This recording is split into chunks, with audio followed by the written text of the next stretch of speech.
Assalamualaikum warahmatullahi wabarakatuh. Yang terhormat Dr. Ririn Kartika Putri selaku Ketua Posyandu Pertiwi di Desa Karanglor, yang terhormat Ketua RT Desa Karanglor serta kader-kader Posyandu dan serta para hadirin yang saya muliakan.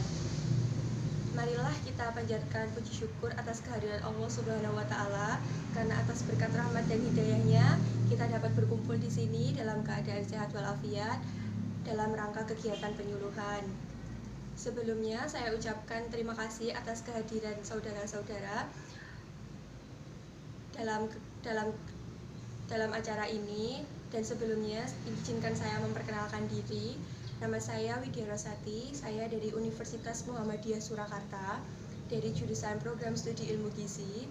Di sini saya mendapatkan tugas untuk memberikan penyuluhan singkat dengan tema gizi balita. Baik, lanjut saja.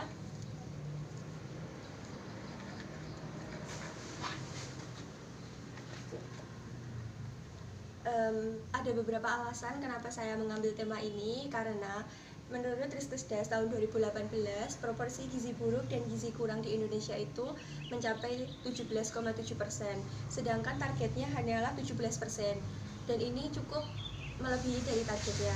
Dan juga dari angka tahun 2007 sampai 2018, proporsi status gizi buruk dan gizi kurang di Indonesia itu cenderung stabil dan tidak mengalami penurunan dalam rentang waktu yang cukup lama.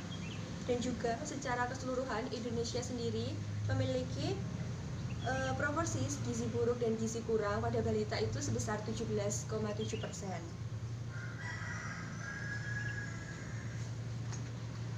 Nah, tema yang saya ambil kali ini adalah gizi balita. Jadi kita harus mengetahui dulu apa itu balita dan gizi. Untuk balita adalah bayi atau anak usia di bawah 5 tahun atau sekitar 0 sampai 60 bulan. Nah, sedangkan gizi adalah suatu zat yang terdapat dalam makanan yang berperan penting dalam proses metabolisme. Nah, proses metabolisme ini meliputi proses pencernaan makanan, proses penyerapan makanan yang mana akan diarahkan ke sel target untuk menghasilkan energi. Nah, energi yang dihasilkan ini akan digunakan untuk kegiatan sehari-hari dan juga dapat meningkatkan proses penyembuhan penyakit dan daya tahan tubuh. Nah, manfaat gizi pada balita. Kita tahu sendiri bahwa gizi itu berperan dalam proses metabolisme. Nah, jadi manfaatnya untuk balita itu sendiri, maka tentu saja akan memaksimalkan perkembangan otak. Nah, begitu otak balita itu termaksimalkan, maka kecerdasan balita itu akan meningkat dan juga daya tahan tubuh balita juga akan meningkat tentunya. Selanjutnya, yaitu apa saja sumber-sumber zat gizi. Nah, gizi adalah zat yang ada dalam makanan. Nah, zat tersebut dibagi menjadi 4. Yang pertama disebut karbohidrat. Karbohidrat adalah sebagai sumber tenaga dan sumber energi. Nah, contoh dari zat karbohidrat ini adalah yang biasa kita konsumsi, seperti nasi, mie, bihun, roti, jagung, kentang, dan lain sebagainya. Kemudian ada sumber lemak. Sumber lemak itu sebagai fungsi sumber tenaga. Lemak itu terdapat pada minyak, alpukat, kacang-kacangan, dan telur, ikan, dan lain sebagainya. Kemudian yang ketiga ada vitamin. Nah, vitamin itu berfungsi sebagai zat pengatur. Nah, zat gizi vitamin ini terdapat pada sayuran dan buah-buahan. Sedangkan untuk zat gizi yang terakhir yaitu protein. Protein itu berfungsi sebagai zat pembangun sama seperti karbohidrat yang terdapat pada protein hewani dan protein nabati. Protein hewani itu seperti ikan, daging, telur, susu, dan protein nabati itu seperti tahu, tempe, oncom, dan lain sebagainya. Selanjutnya, gizi buruk. Nah, kita tahu sendiri, gizi buruk adalah suatu kondisi kekurangan konsumsi zat gizi yang disebabkan oleh rendahnya konsumsi energi protein dalam makanan sehari-hari. Jadi, gizi buruk itu muncul dalam rentang waktu yang cukup panjang. Jadi begitu anak kekurangan energi jangka panjang, dia akan mengalami gizi buruk. Nah, gizi buruk ini dibagi menjadi 3, yaitu marasmus, kwashiorkor, dan gabungannya yaitu marasmus kwashiorkor.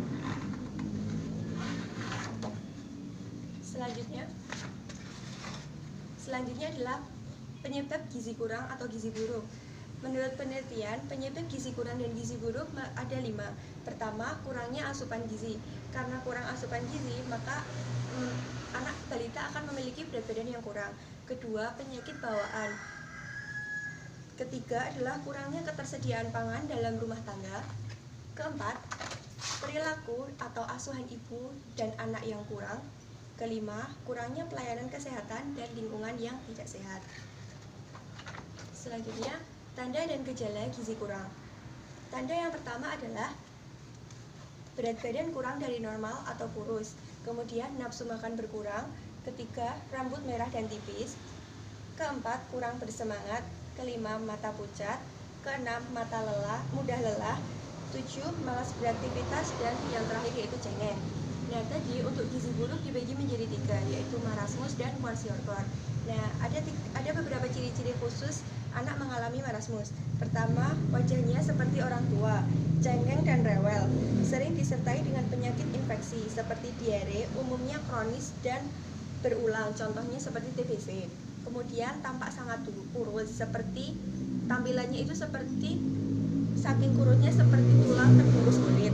Kemudian iga gamblang, kulit keriput, jaringan lemak subkutis sangat sedikit sampai tidak ada. Kemudian perutnya cekung. Sedangkan untuk yang tipe kwashiorkor yaitu rambut tipis merah berwarna. Kemudian terjadi pembengkakan atau edema, rambut jagung, mudah dicabut tanpa rasa sakit dan rontok. Kemudian mengalami kelainan kulit. Terus wajah membulat dan sembab, pandangan mata yang sayu, pembesaran hati, sering disertai penyakit infeksi akut seperti diare dan ispa. Kemudian apatis dan rewel, otot mengecil dan hipotrofi. Nah, akibat dari gizi kurang atau gizi buruk tentu saja kecerdasan anak berkurang, kurang darah atau bahkan sering mengalami anemia. Kemudian gangguan pertumbuhan dan perkembangan, itulah sering kadang anak mengalami stunting, dan mudah terserang penyakit atau daya imunnya rendah. Kemudian, karena kita tahu sendiri gizi buruk itu memiliki efek yang cukup berbahaya dan tentu saja tidak diinginkan oleh semua orang. Oleh karena itu kita perlu mencegahnya. Nah, pencegahan pertama adalah dahulukan makan daripada jajan. Jadi seringkali anak balita itu lebih suka jajan daripada makan makanan biasa, sehingga balita itu harus dibiasakan untuk makan daripada jajan terlebih dahulu. Nah, kemudian tips yang kedua, minimal makan 3 kali sehari dengan teratur. Nah, ini harus diusahakan supaya anak terbiasa untuk makan 3 kali sehari. Nah, kemudian karena balita akan kesulitan memotivasi anak. Pertama, membuat suasana makan yang enak dan menyenangkan. Kedua, jangan memaksa atau mengomeli anak ketika anak makan. Ketiga, berikan kebebasan kepada anak dalam memberikan menu makanan dalam tetap mempertahankan gizi yang seimbang. Baik, itu adalah materi yang saya sampaikan. Kurang lebihnya, apakah ada yang ingin ditanyakan? Baik, ada pertanyaan dari Ibu Ani. Nah, dia menanyakan tentang bagaimana cara mendeteksi gizi buruk sejak dini. Mungkin ada ibu-ibu yang tadi mendengarkan. Tadi saya sudah menjelaskan loh. Jadi kalau saya akan mengulangnya lagi ya.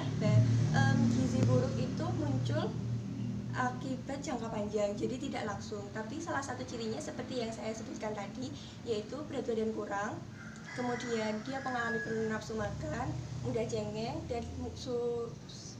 dan kurang beraktivitas. Mungkin baik kita evaluasi dari awal ya. Jadi gizi balita itu harus memenuhi unsur-unsur karbohidrat, protein, lemak, dan karbohidrat dan protein. Nah, cara memotivasinya seperti yang saya bilang tadi. Kemudian cara mencegahnya yaitu dahulukan makan daripada jajan, kemudian makan minimal 3 hari sehari secara teratur. Mungkin itu saja yang dapat sampaikan. Kurang lebihnya saya mohon maaf. Wassalamualaikum warahmatullahi wabarakatuh.